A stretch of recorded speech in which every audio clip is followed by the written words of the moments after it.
ನಾನು ಸಹನಾ, ನಿಮ್ಮ social science teacher. ನೀವಿಲ್ಲಿ ನೋಡ್ಬೋದು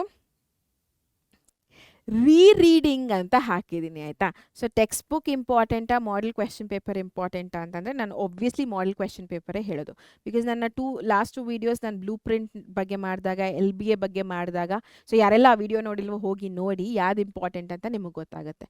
ಸೊ ಇಲ್ಲೂ ಕೂಡ ನಾನು ಹೇಳೋದು definitely first it is very important to read the text book. But ಪದೇ ಪದೇ ಟೆಕ್ಸ್ಟ್ ಬುಕ್ಕನ್ನು ಓದೋದು ಇಂಪಾರ್ಟೆಂಟಾ ಅಥವಾ ಬೇರೆನೂ ನಾವು ಕನ್ಸಿಡರ್ ಮಾಡಬೇಕಾ ಅನ್ನೋದು ನಾನು ಈ ವಿಡಿಯೋದಲ್ಲಿ ಹೇಳ್ಕೊಡ್ತಾ ಹೋಗ್ತೀನಿ ಆಯಿತಾ. ಸೊ ಒಂದು ಕ್ಲಾರಿಟಿ ನಿಮ್ಗೀಗ ಸಿಕ್ಬಿಡುತ್ತೆ. ಸೊ ನೋಡಿ ಇಲ್ಲಿ ರೀಡಿಂಗ್ ಗಿವ್ಸ್ ಕಾನ್ಫಿಡೆನ್ಸ್ ಡೆಫಿನೆಟ್ಲಿ ಆಯಿತಾ. ಸೊ ಓದೋದ್ರಿಂದ ಒಂದು ಧೈರ್ಯ ಬರುತ್ತೆ, ಬಿಕಾಸ್ ಏನಿದೆಯೋ ಅದು ನಮ್ಮ ತಲೆಗೆ ಹೋಗಿದೆ. Okay, but paper gives proof. ನೀನು ಓದಿದ್ಯಾ ಓಕೆ, ಬಟ್ ನೀನು ಏನು ಬರೆದಿದ್ಯಾ ಅದಕ್ಕೆ ಕೊಟ್ಟಿರೋ ಅಂಥ ಮಾರ್ಕ್ಸ್ ಮೇಲೆ ಡಿಪೆಂಡ್ ಆಗುತ್ತೆ how much you have studied ಅಂತ. Yes or no? Okay, so rereading the text book important ಆಗುತ್ತೆ ಅಥವಾ ಮಾಡೆಲ್ ಕ್ವೆಶ್ಚನ್ ಪೇಪರ್ಸ್ನ ಸಾಲ್ವ್ ಮಾಡಿ ಪ್ರಾಕ್ಟೀಸ್ ಮಾಡೋದು ಇಂಪಾರ್ಟೆಂಟ್ ಆಗುತ್ತಾ ಅನ್ನೋದು ನಾನೀಗ ಹೇಳ್ಕೊಡ್ತಾ ಹೋಗ್ತೀನಿ. ಓಕೆನಾ?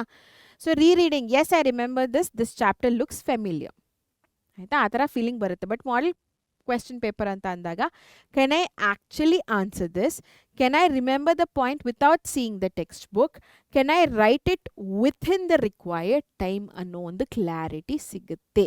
ಸೊ ನಂಗೆ ಟೆಕ್ಸ್ಟ್ ಬುಕ್ ಓದಿದ್ದೀನಿ, ನನಗೆಲ್ಲ ಕಾನ್ಸೆಪ್ಟ್ಸ್ಗಳು ಗೊತ್ತು, ನಾನು ಮತ್ತೆ ಟೆಕ್ಸ್ಟ್ ಬುಕ್ನ ತೆಗೆದು ಓದ್ತಾ ಇದ್ರೆ ನನಗೆ ಕಾನ್ಸೆಪ್ಟ್ಸ್ ಗೊತ್ತಪ್ಪ ಅನ್ನೋ ಫೀಲಿಂಗೇ ಬರುತ್ತೆ. ಬಟ್ ಕ್ವೆಶ್ಚನ್ ಪೇಪರ್ ಮುಂದೆ ಬಂದಾಗ, ನಿಮ್ಮ ಕಣ್ಣು ಮುಂದೆ ಬಂದಾಗ ಆ ಕ್ವೆಶ್ಚನ್ಗೆ ಹೇಗೆ ಆನ್ಸರ್ಸ್ನ ಬರೆಯೋದು ಅಂತ ಗೊತ್ತಾಗಿರೋದಿಲ್ಲ. ಆ್ಯಂಡ್ ಆ ಒಂದು ಕ್ವೆಶ್ಚನ್ಗೆ ಎಷ್ಟು ಟೈಮ್ನ ಸ್ಪೆಂಡ್ ಮಾಡಬೇಕಂತ ಗೊತ್ತಾಗೋದಿಲ್ಲ ಆಯಿತಾ. ಸೊ ಈ ಕೀವರ್ಡ್ಸ್ಗಳೇನು ಅಂತ ಗೊತ್ತಿರೋದಿಲ್ಲ. ಈ ಥರ ಪ್ರಾಬ್ಲಮ್ಸ್ ಎಲ್ಲ ಬರುತ್ತೆ. ಸೊ ಹಾಗಾಗಿ ನೀವೇನು ಮಾಡಬೇಕು, ಮಾಡೆಲ್ ಕ್ವೆಶ್ಚನ್ ಪೇಪರ್ಸ್ಗಳೇನಿದೆ ಅದನ್ನು ಸಾಲ್ವ್ ಮಾಡ್ತಾ ಹೋದರೆ ಉತ್ತಮ. ಆಗ ನಿಮ್ಗೊಂದು ಕ್ಲಾರಿಟಿ ಸಿಗುತ್ತೆ, ನಾನು ಹೇಗೆ ಆನ್ಸರ್ ಮಾಡೋದಿದು, ಇದರಲ್ಲಿ ಕೀವರ್ಡ್ಸ್ಗಳೇನು, ಈ ಒಂದು ಕ್ವೆಶ್ಚನ್ಗೆ ನಾನು ಎಷ್ಟು ಸಮಯನ ಕೊಡಬೇಕು. ಸೊ ಈ ಥರ ಒಂದು ಕ್ಲಾರಿಟಿ ಎಲ್ಲ ಸಿಗ್ತಾ ಹೋಗುತ್ತೆ ನೀವು ಮಾಡೆಲ್ ಕ್ವೆಶ್ಚನ್ ಪೇಪರ್ನ ಸಾಲ್ವ್ ಮಾಡ್ತಾ ಹೋದರೆ. Okay, so can I remember the point without seeing the text book, can I right it within the required time ಅನ್ನೋ ಕ್ಲಾರಿಟಿ ಎಲ್ಲ ಸಿಗುತ್ತೆ. Instead of wasting time here, ಈಗ ನಾನು 2 hours ಓದೋದಕ್ಕೆ ತೊಗೊಂಡಿದ್ದೀನಿ ಒಂದು ಚಾಪ್ಟರನ್ನು, ಮತ್ತೆ 2 hours ನಾನು ಗೊತ್ತಿರೋ ಅಂಥ ಚಾಪ್ಟರ್ನ ಓದೋದಕ್ಕೆ ನಾನು ವೇಸ್ಟ್ ಮಾಡಬೇಕಾ ಅಥವಾ ಈ ಪೇಪರನ್ನು ಸಾಲ್ವ್ ಮಾಡೋದಕ್ಕೆ ಉಪಯೋಗಿಸ್ಕೋಬೇಕಾ? ಆಬ್ವಿಯಸ್ಲಿ ನಾನು ಹೇಳೋದು ಈ ಪೇಪರನ್ನು ಸಾಲ್ವ್ ಮಾಡೋದಕ್ಕೆ ಉಪಯೋಗಿಸ್ಕೊಳ್ಳಿಲ್ಲ. 2 hours is very precious. Yes or no? So you discover your real weak chapters. So model question paper solve ಮಾಡ್ತಾ ಮಾಡ್ತಾ ನಿಮ್ಮ ರಿಯಲ್ ವೀಕ್ ಚಾಪ್ಟರ್ಸ್ ಏನಿದೆ ಅದನ್ನು ನಿಮಗೆ ಗೊತ್ತಾಗುತ್ತೆ. ಓಕೆ, ನಾನು ಇದರಲ್ಲಿ ಇನ್ನೂ ಕಷ್ಟಪಡ್ತಾ ಇದ್ದೀನಿ, ಇದನ್ನ ನನಗೆ ಅರ್ಥ ಆಗ್ತಾ ಇಲ್ಲ ಅಂತ. ಸೊ ನಂಗೆ ಬೇಗ ಕಮೆಂಟ್ ಸೆಕ್ಷನಲ್ಲಿ ತಿಳಿಸಿ which is your weak chapter. Weak ಅಂತ ಅಂದಿದ ತಕ್ಷಣ ಆಗೋದೇ ಇಲ್ಲ ಅಂತ ಏನಲ್ಲ, but you can definitely become strong. ನೀವು ಪ್ರಯತ್ನ ಪಡಬೇಕಷ್ಟೆ. ಎನಿ ಸಬ್ಜೆಕ್ಟ್ ಆಯಿತಾ, ಯಾವುದಾದ್ರೂ ಸಬ್ಜೆಕ್ಟ್ ಆಗಿರ್ಬೋದು, ನಿಮಗೆ ಕಷ್ಟ ಅನಿಸೋ ಒಂದು ಚಾಪ್ಟರನ್ನು ನಂಗೆ ಬೇಗ ಕೆಳಗಡೆ ಕಮೆಂಟ್ ಸೆಕ್ಷನಲ್ಲಿ ತಿಳಿಸಿ. ಸೊ ದ್ಯಾಟ್ ನನ್ನ ಸಬ್ಜೆಕ್ಟ್ ಆಗಿದ್ದರೆ ನಾನು ಯಾವ ಜಾಸ್ತಿ ಜನ ಒಂದೇ ಚಾಪ್ಟರ್ ಹಾಕಿರ್ತೀರೋ, ಸೊ ಆ ಚಾಪ್ಟರ್ಗೆ ನಾನು ಏನಾದರೂ ಮಾಡೋದಕ್ಕೆ ಪ್ರಯತ್ನ ಪಡ್ತೀನಿ. ಬೇರೆ ಸಬ್ಜೆಕ್ಟ್ಸ್ ಯಾರಾದರೆ ನಾನು ಆ ಟೀಚರ್ಸ್ಗೆ ಹೇಳ್ತೀನಿ, ಅದಕ್ಕೆ ಹೇಳ್ತಾ ಇರೋದು. ಕಮೆಂಟ್ ಮಾಡಿದ್ರಾ? Okay, we'll see. So after solving a paper, mark every question you couldn't answer. ಆಯಿತಾ? ಸೊ ಇವಾಗ ನಾನು ಟೆಕ್ಸ್ಟ್ ಬುಕ್ ಓದ್ತಾ ಇದ್ದೀನಿ ಅಂತಂದರೆ ಓದ್ತಾನೇ ಇದ್ದೀನಿ, I don't know how much I know exactly ಅಂತ. ಸೊ ಹಾಗಾಗಿ ಈ ಪೇಪರ್ಸನ್ನು ಸಾಲ್ವ್ ಮಾಡ್ತಾ ಹೋದರೆ ನಿಮ್ಗೆ ಈಸಿ ಆಗುತ್ತೆ. ನೀವು ಪೇಪರ್ನ ತೊಗೊಂಡಿದ ತಕ್ಷಣ ನಿಮ್ಗೆ ಗೊತ್ತಾಗುತ್ತೆ ಯಾವ ಆನ್ಸರ್ ನನಗೆ ಬರೆಯೋದಕ್ಕೆ ಆಗ್ತಾ ಇಲ್ಲ ಅಂತ. So categorise the mistake. So ಏನು ಪ್ರಾಬ್ಲಮ್ ಆಗಿದೆ? ಡಿನ್ ನೋ ದ ಕಾನ್ಸೆಪ್ಟ್, ನನಗೆ ಕಾನ್ಸೆಪ್ಟೇ ಗೊತ್ತಿಲ್ಲ, ಅದು ಪಾಯಿಂಟ್ ನಂಬರ್ 1. ಪಾಯಿಂಟ್ ನಂಬರ್ 2, ನಂಗೆ ಕಾನ್ಸೆಪ್ಟ್ ಗೊತ್ತಿತ್ತು ಬಟ್ ಮರ್ತೋಯ್ತು, ಪಾಯಿಂಟ್ ನಂಬರ್ 2. 3 ಏನಪ್ಪ ಅಂತಂದರೆ new it but couldn't frame the answer, ನನಗೆ ಆನ್ಸರ್ ಗೊತ್ತಿದೆ ಬಟ್ ಅದನ್ನು ಬರೆಯೋಕ್ಕೆ ಬರ್ತಾ ಇಲ್ಲ ನನಗೆ, ಅದು ಇನ್ನೊಂದು problem. Made a silly mistake, ನಾನು ಬರೆದಿದ್ದೀನಿ, ಕಾನ್ಸೆಪ್ಟ್ ಗೊತ್ತು, ಬರೆದಿದ್ದೀನಿ, ಎಲ್ಲ ಮಾಡಿದ್ದೀನಿ, ವಿದಿನ್ ಟೈಮ್ ಕಂಪ್ಲೀಟ್ ಮಾಡಿದ್ದೀನಿ, ಬಟ್ ಒಂದು ಸಣ್ಣ ಮಿಸ್ಟೇಕ್, ಸಿಲ್ಲಿ ಮಿಸ್ಟೇಕ್ ಮಾಡಿದ್ದೀನಿ. ಸೊ ಈ 4 ಕ್ಯಾಟಗರೀಸ್ ಇದೆ ಮಕ್ಕಳು. ನೀವು ಆನ್ಸರ್ ಬರೀಬೇಕಾದ್ರೆ ನೀವೊಂದು ಒಂದು ಕ್ವೆಶ್ಚನ್ನ ಆನ್ಸರ್ ಮಾಡೋಕ್ಕೆ ಆಗ್ತಾ ಇಲ್ಲ ಅಂತಂದರೆ ಈ 4ರಲ್ಲಿ ಯಾವುದು ಒಂದು ಇದ್ದೇ ಇರುತ್ತೆ. ಸೊ ಅದು ಯಾವ ಕ್ಯಾಟಗರಿಗೆ ಬೀಳುತ್ತೆ ಅಂತ ನೀವು ನೋಡ್ಕೊಳ್ಳಿ. ಒಂದು ಕ್ವೆಶ್ಚನ್ ಕೇಳಿದರೆ ನಂಗೆ ಕಾನ್ಸೆಪ್ಟೇ ಗೊತ್ತಿಲ್ಲ, ಅಥವಾ ನನಗೆ ಗೊತ್ತು ಬರೆಯೋಕ್ಕೆ ಬರ್ತಾ ಇಲ್ಲ, ಒಂದು ಪಾಯಿಂಟ್ ಮಿಸ್ ಮಾಡಿದೆ, ಸಿಲ್ಲಿ ಮಿಸ್ಟೇಕ್ ಮಾಡಿದೆ. ಸೊ ಯಾವ ಕ್ಯಾಟಗರಿಯಲ್ಲಿ ಬೀಳುತ್ತೆ ಆ ಕ್ವೆಶ್ಚನ್ ಅಂತ ನೀವು ಗೊತ್ತು ಮಾಡ್ಕೊಂಬಿಟ್ರೆ ಅದ್ರ ಪ್ರಕಾರ ನೀವು ನೋಡ್ತಾ ಹೋಗ್ಬೋದು. ಸಿಲ್ಲಿ ಮಿಸ್ಟೇಕ್ ಅಂತಂದರೆ ರಿವಿಷನ್, ಓವರ್ ಕಾನ್ಫಿಡೆನ್ಸ್ ಜಾಸ್ತಿ ಆಗಿದೆ, ಸ್ವಲ್ಪ ರಿವಿಷನ್ ಜಾಸ್ತಿ ಬೇಕು. ಆಯಿತಾ? ನಿಮಗೆ ಆನ್ಸರ್ ಬರೆಯೋದಕ್ಕೆ ಆಗ್ತಾ ಇಲ್ಲ ಅಂತಂದರೆ ರೈಟಿಂಗ್ ಪ್ರಾಕ್ಟೀಸ್ ಮಾಡಬೇಕು. ಆಯಿತಾ? ಪಾಯಿಂಟ್ಸ್ಗಳು ಮರ್ತೋಗ್ತಾ ಇದ್ದೀರಾ ಅಂತಂದರೆ ಬರೆದು ಇನ್ನೂ ಜಾಸ್ತಿ ರಿವಿಷನ್ನ ಮಾಡಬೇಕು. ಕಾನ್ಸೆಪ್ಟೇ ಗೊತ್ತಿಲ್ಲ ಅಂತಂದರೆ ಓದಬೇಕು.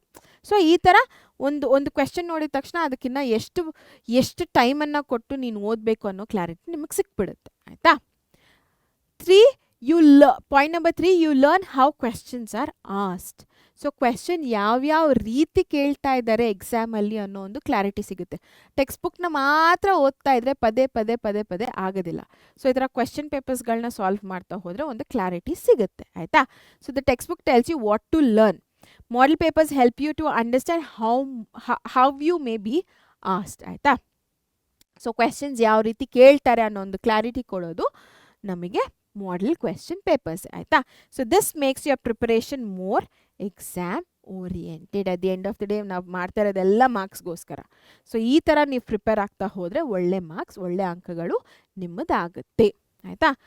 So you improve answer writing speed. So ನಿಮ್ಮ ಒಂದು ಬರೆಯುವಂಥ ಒಂದು ವೇಗ ಏನಿದೆ, ಸ್ಪೀಡ್ ಏನಿದೆ, ಅದು ಕೂಡ ಜಾಸ್ತಿ ಆಗ್ತಾ ಹೋಗುತ್ತೆ.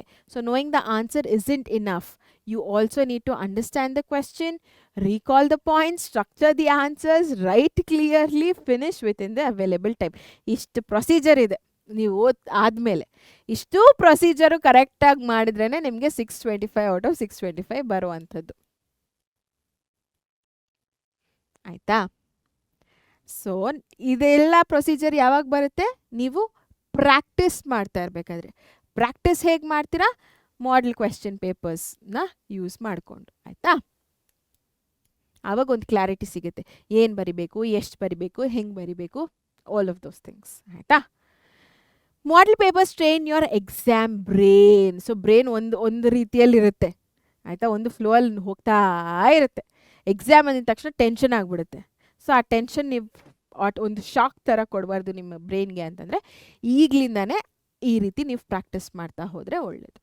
ಸೊ ಕ್ವೆಶ್ಚನ್ ಪೇಪರ್ಸ್ನ ಇಟ್ಕೊಂಡು ಪ್ರಾಕ್ಟೀಸ್ ಮಾಡ್ತಾ ಹೋದರೆ ಒಳ್ಳೆಯದು. ಆಯಿತಾ? So the actual exam isn't tell me everything you know. ನಿಮ್ಗೆ ಏನೇನು ಗೊತ್ತೋ ಅದನ್ನೆಲ್ಲ ಬರ್ದಾಕು ಅಂತ ಹೇಳೋದಿಲ್ಲ ಎಕ್ಸಾಮಲ್ಲಿ, ಫೈನಲ್ ಬೋರ್ಡ್ ಎಕ್ಸಾಮಲ್ಲಿ. It's answer this question correctly in this format within this time. That is the exam. ನಿನ್ಗೇನು ಕ್ವೆಶ್ಚನ್ ಪೇಪರ್ ಕೊಟ್ಬಿಟ್ಟು what is the question? No what you write. Is that the question? No. ಅವರು ಕ್ವೆಶ್ಚನ್ನ ಕೇಳ್ತಾರೆ, ಅದಕ್ಕೆ ಇಷ್ಟು marks ಅಂತ ಇಟ್ಟಿರ್ತಾರೆ, ಅದಕ್ಕೆ ಇಷ್ಟು ಟೈಮ್ ಅಂತ ಇಟ್ಟಿರ್ತಾರೆ, ಅದ್ರ ಪ್ರಕಾರ ನೀನು ಬರಿತಾ ಹೋಗಬೇಕು. And that happens when you are practising. And ನೀನು ಕ್ವೆಶ್ಚನ್ ಪೇಪರ್ಸ್ನ ಇಟ್ಕೊಂಡು ಪ್ರಾಕ್ಟೀಸ್ ಮಾಡ್ತಾ ಇದ್ರೆ ಅಂತಂದರೆ ಇನ್ನೂ ಒಳ್ಳೆಯದು. ಸೊ ಆ ರೀತಿ. ಓಕೆನಾ? ಸೊ ಗೊತ್ತಾಯ್ತಲ್ಲ ಮಕ್ಕಳೇ, ಈ 5 ಪಾಯಿಂಟ್ಸ್ ಹೇಗೆ ನೀವು ಅಳವಡಿಸ್ಕೊಳ್ತಾ ಹೋದರೆ how to use model question papers than reading the text book ಅನ್ನೋದನ್ನು ಒಳ್ಳೆ ರೀತಿಯಲ್ಲಿ ನಿಮಗೆ ಮಾರ್ಕ್ಸ್ ಬಂದೇ ಬರುತ್ತೆ ಅನ್ನೋ ಒಂದು ಕಾನ್ಫಿಡೆನ್ಸ್ ನನಗಿದೆ. ಆಯಿತಾ? ಸೊ ಇದನ್ನೆಲ್ಲ ಯಾಕೆ ಮಾಡ್ತಾ ಇದ್ದೀವಿ ಅಪ್ಪ ಅಂತಂದರೆ ನಿಮ್ಮ ಒಂದು ಕಾನ್ಫಿಡೆನ್ಸ್ನ ಬೂಸ್ಟ್ ಮಾಡೋದಕ್ಕೆ. ಅಕಸ್ಮಾತಾಗಿ ಏನಾದರೂ ತಪ್ಪು ಮಾಡ್ತಾ ಇದ್ರೆ ನೀವು ಅದರಿಂದ ಹೊರಗಡೆ ಬಂದು ಈ ಥರ ಮಾಡಿ ಅಂತ ಹೇಳೋದಕ್ಕೆ ಮಾಡ್ತಾ ಇರೋವಂಥ ಒಂದು ಪ್ರಯತ್ನ ಇವೆಲ್ಲ. ಗೊತ್ತಾಗ್ತಾ ಇದೆಯಾ? ಎಸ್. ಸೊ ಇಷ್ಟ ಆಗಿದ್ರೆ ಡೆಫಿನೆಟ್ಲಿ ಲೈಕ್ ಮಾಡಿ, ನಿಮ್ಮ ಫ್ರೆಂಡ್ಸ್ ಜೊತೆ ಶೇರ್ ಮಾಡಿ, ತುಂಬ ಇಂಪಾರ್ಟೆಂಟ್. ಆ್ಯಂಡ್ ಯಾರೆಲ್ಲ ಇನ್ನೂ ಸಬ್ಸ್ಕ್ರೈಬ್ ಆಗಿಲ್ಲ ಈ ಕೂಡಲೇ ಹೋಗಿ ಸಬ್ಸ್ಕ್ರೈಬ್ ಆಗಿ. ನೆಕ್ಸ್ಟ್ ಕ್ಲಾಸ್ ಜೊತೆ ನಿಮ್ಮ ಮುಂದೆ ಸಿಗ್ತೀನಿ. Until then signing off Sahana. Take care. ಬಾಯ್.